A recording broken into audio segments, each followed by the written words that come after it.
Cześć! W tym odcinku przedstawię Ci swój pomysł na bezglutenowy omlet biszkoptowy. Jest puszysty, lekki i przez to idealny do deserów lub jako przekąska do kawy. Zaczynamy! Na jeden duży omlet będę potrzebował 2 jaja, które w pierwszej kolejności umyję pod wodą, a następnie oddzielę żółtka od białek. Przed rozpoczęciem ubijania białek dodaję po łyżeczce cukru na każde jajko i trochę soli.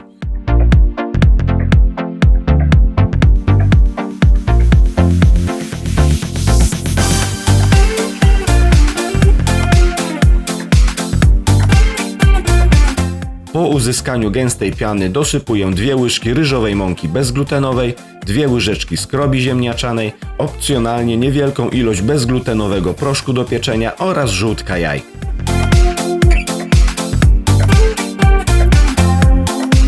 Całość delikatnie mieszam do uzyskania jednolitej masy. Robię to możliwie jak najkrócej, aby nie rozbić uzyskanej wcześniej piany.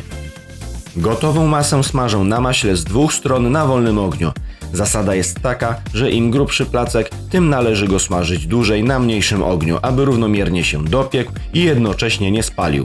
Dla łatwiejszej kontroli wypieku można podważać i obserwować omleta, na jakim etapie przyrumienienia jesteśmy. Gdy ten nabierze brązowo-rumianego koloru, przewracamy go na drugą stronę i dopiekamy podobny czas.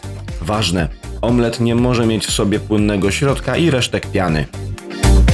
Gotowy omlet świetnie komponuje się z samym cukrem pudrem, bitą śmietaną, owocami, musami owocowymi i dżemami. Jeżeli spodobał Ci się ten film, to daj łapkę w górę, a jeśli nie, to też wiesz co zrobić. Zapraszam też do subskrypcji i widzimy się następnym razem.